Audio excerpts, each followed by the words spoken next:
हम सभी को पता है फिक्स डिपॉजिट हम बैंक में भी खोल सकते हैं या फिर पोस्ट ऑफिस पे जाके भी खोल सकते हैं। लेकिन क्या आपको पता है जो हम पोस्ट ऑफिस की फिक्स डिपॉजिट होती है, जिनको पॉपुलरली कहा जाता है पोस्ट ऑफिस टर्म डिपॉजिट, वो बैंकों की फिक्स डिपॉजिट से कुछ अलग होते हैं। जो पोस्ट ऑफिस की टर्म डिपॉजिट होते हैं उन डिपॉजिट्स पे काफ़ी रेस्ट्रिक्शन लगे होते हैं। आज की वीडियो में मैं आपसे पोस्ट ऑफिस पर खोले जाने वाले टर्म डिपॉजिट्स के बारे में ही बातें करने वाला हूँ। आपको बताने वाला हूँ आखिर क्या होती है पोस्ट ऑफिस पर खोले जाने वाले टर्म डिपॉजिट और आखिर क्या क्या रेस्ट्रिक्शन होते हैं पोस्ट ऑफिस पर खोले जाने वाले टर्म डिपॉजिट्स की, और क्या क्या बेनिफिट भी मिलती है अगर हम पोस्ट ऑफिस पर जाकर एक टर्म डिपॉजिट खोलते हैं। तो नमस्कार दोस्तों, मेरा नाम है विराज और आपका स्वागत है मेरे चैनल विराज की बातें में। तो चलिए आज की वीडियो को फटाफट शुरू करते हैं।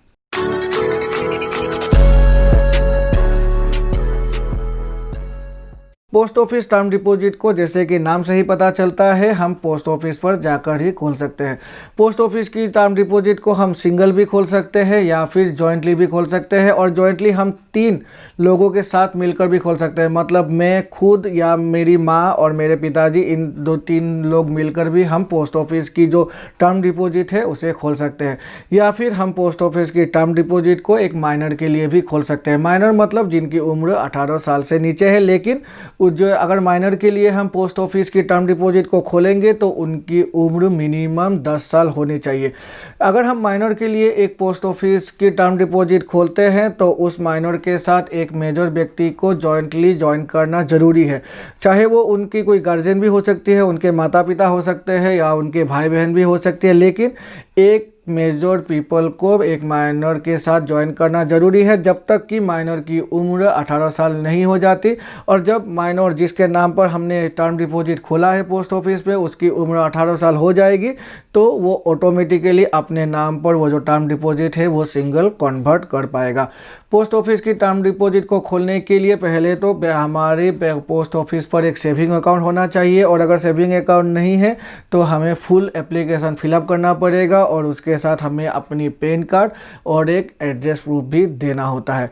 पोस्ट ऑफिस की जो टर्म डिपॉजिट होती है उस टर्म डिपॉजिट पर हमें नॉमिनेशन देना अनिवार्य है, क्योंकि अगर नॉमिनेशन नहीं देंगे तो अनफॉर्चुनेटली अगर कुछ हो जाए जो भी टर्म डिपॉजिट अकाउंट होल्डर है तो उस सिचुएशन में काफ़ी परेशानियों का सामना करना पड़ेगा उनके घर वालों को।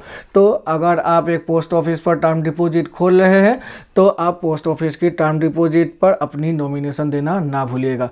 पोस्ट ऑफिस की जो टर्म डिपॉजिट है उस पे जो पैसे हैं वो हम कैश भी दे सकते हैं या फिर अपने सेविंग अकाउंट से ट्रांसफ़र भी कर सकते हैं या फिर चेक देकर भी ट्रांसफ़र कर सकते हैं या ऑनलाइन भी ट्रांसफ़र कर सकते हैं। लेकिन एक बात आपको जानना ज़रूरी है, बहुत ही इम्पोर्टेंट है। अगर हम पोस्ट ऑफिस में जाकर एक टर्म डिपॉजिट खोलते हैं तो जिस दिन हम टर्म डिपॉजिट को ओपन करेंगे उसी दिन उस टर्म डिपॉजिट पर पैसे क्रेडिट होना ज़रूरी है। अगर नहीं होंगे तो उस दिन वो टर्म डिपॉजिट ऑटोमेटिकली क्लोज हो जाएगा। एक मैं सरल शब्दों में आपको समझाता हूँ। पकड़ लीजिए, आज की सुबह जाकर मैं पोस्ट ऑफिस पर अपनी एक टर्म डिपॉजिट खोलता हूँ तो आज ही पोस्ट ऑफिस के बंद होने से पहले मुझे अपनी टर्म डिपॉजिट पर पैसे ट्रांसफ़र करने ही होंगे। चाहे वो मैं कैश जमा करूँ, चाहे मैं अपने सेविंग अकाउंट से ट्रांसफ़र करूँ, ऑनलाइन करूँ या फिर चेक देकर करूँ, लेकिन पैसे जो है वो मेरे टर्म डिपॉजिट पर जमा होने ही पड़ेंगे सेम डे। पोस्ट ऑफिस की जो टर्म डिपॉजिट है उसे हम खोल सकते हैं मिनिमम 1000 रुपये से और मल्टीपल्स ऑफ 100 में।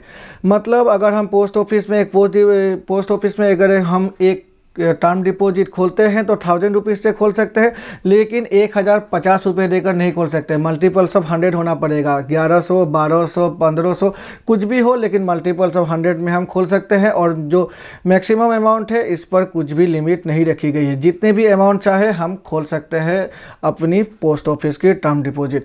पोस्ट ऑफिस की टर्म डिपॉजिट की 4 टेन्योर होती है पोस्ट ऑफिस में, 1 साल, 2 साल, 3 साल और 5 साल। और 1 साल से लेकर 3 साल तक हमें पोस्ट ऑफिस की टर्म डिपॉजिट पर करेंटली इंटरेस्ट रेट मिल रहा है 5.50%।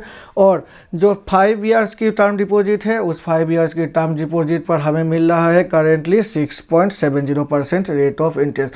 पोस्ट ऑफिस की जो 5 साल की टर्म डिपॉजिट है, अगर हम पूरे 5 साल की टेन्योर ख़त्म कर देते हैं, कंप्लीट कर देते हैं, तो उस पर हमें अंडर 80C टैक्स रिबेट भी मिल जाता है। मतलब हम जितनी भी अमाउंट इन्वेस्ट करेंगे पोस्ट ऑफिस की टर्म डिपॉजिट पर 5 सालों के लिए, तो उस टोटल अमाउंट को हम जिस साल इन्वेस्ट कर रहे हैं उस साल अपनी टैक्स फाइल में शो कर सकते हैं और रिबेट भी ले सकते हैं अंडर 80C। लेकिन जो इन्वेस्टमेंट अमाउंट है मैक्सिमम वो 1.5 लाख ही हमें मिल पाएंगी टैक्स रिबेट अमाउंट। तो अगर हम 10 लाख की भी एक टर्म डिपॉजिट खोलते हैं 5 सालों के लिए, लेकिन जो टैक्स रिबेट मिलेगी वो हमें मिलेगी सिर्फ 1,50,000 रुपये, क्योंकि ये लिमिट ही है under 80C tax rebate. Post office की जो टर्म डिपॉजिट है उस पर अगर हमने अपनी टर्म डिपॉजिट को प्री मेच्योर क्लोज करना चाहा तो हम कर सकते हैं, लेकिन 6 महीने तक हम नहीं कर सकते। और 6 महीने से 1 साल के अंदर अगर करेंगे तो हमें पोस्ट ऑफिस की जो सेविंग अकाउंट पर मिलने वाली इंटरेस्ट रेट है वही इंटरेस्ट रेट मिलेगी। लेकिन अगर 1 साल पूरे हो जाते हैं हमारी टर्म डिपॉजिट की और 1 साल के बाद हम अपनी क्लोज करते हैं प्री मेच्योर क्लोज।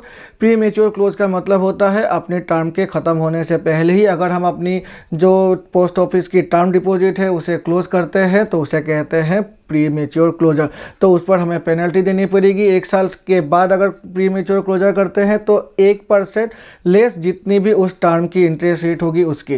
तो अब मैं आपको एक सिंपल एग्जांपल देकर समझाता हूँ। अब मैंने पकड़ लीजिए एक 5 साल की फिक्स डिपॉजिट मैं इसीलिए कह रहा हूँ क्योंकि टर्म डिपॉजिट बैंकों की फिक्स डिपॉजिट की तरह ही होती है। अब मैंने 5 साल की एक टर्म डिपॉजिट खोली पोस्ट ऑफिस में जाकर। अब मुझे 3 सालों बाद पैसे की इमीडिएटली ज़रूरत पड़ गई, तो मैं क्या करूंगा, उस समय तो अपने टर्म डिपॉजिट को मुझे तोड़ना ही पड़ेगा। तो उस समय मैंने तो अपनी कंप्लीट टर्म पूरे नहीं किए 5 साल की, तो जो रेट ऑफ इंटरेस्ट है वो मुझे मिलेगी 5.7%, क्योंकि जो 3 साल की 10 ईयर की रेट ऑफ इंटरेस्ट है वो 5.5% और उस पर भी मुझे 1% डिडक्ट कर देगा मेरा rate of interest post office. तो मुझे मिलेगी अपनी टर्म डिपॉजिट पर 4.50% ही rate of interest.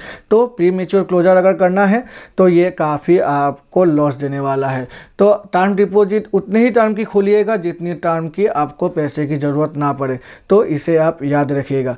Post office की टर्म डिपॉजिट पे जो इंटरेस्ट मिलेगी हमें सालाना, तो उस सालाना इंटरेस्ट को अगर हम चाहें तो अपने सेविंग अकाउंट में हर साल ले सकते हैं।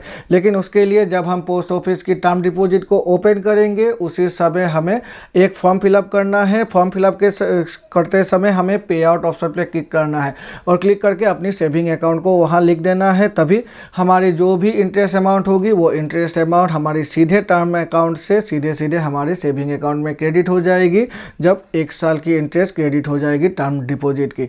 पोस्ट ऑफिस की जो टर्म डिपॉजिट है वो हम ट्रांसफ़र कर सकते हैं एक पोस्ट ऑफिस से अन्य पोस्ट ऑफिस पर। पकड़ लीजिए मैंने एक टर्म डिपॉजिट खोला एक स्टेट में, अब मेरी ट्रांसफ़र हो गई, तो मैं अब जिस स्टेट में मेरी ट्रांसफ़र होगी उसी स्टेट में मैं अपनी जो मेरी नियरेस्ट पोस्ट ऑफिस है वहाँ पर मैं अपनी टर्म डिपॉजिट को ट्रांसफ़र कर सकता हूँ। और पोस्ट ऑफिस की टर्म डिपॉजिट को हम खोल सकते हैं पोस्ट ऑफिस पर सीधा जाकर या फिर पोस्ट ऑफिस की जो ऑनलाइन पोर्टल है ऑनलाइन पोर्टल पे जाकर। तो ये थी सारी जानकारी पोस्ट ऑफिस की टर्म डिपॉजिट्स की।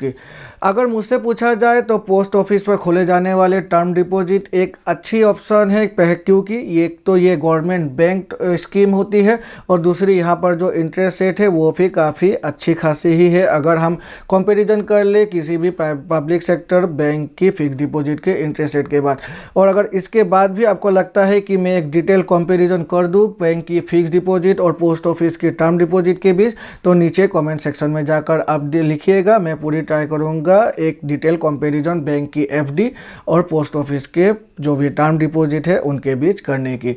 आशा है इस वीडियो से आपको कुछ नया इन्फॉर्मेशन मिला होगा, और अगर मिला है तो मेरे चैनल को लाइक और सब्सक्राइब करना ना भूलिएगा और सब्सक्राइब करके बेल आइकन को प्रेस करना ना भूलिएगा, जिससे कि मेरे ऐसे ही नए वीडियोस की नोटिफिकेशन तुरंत आपके पास मिल जाया करेगी।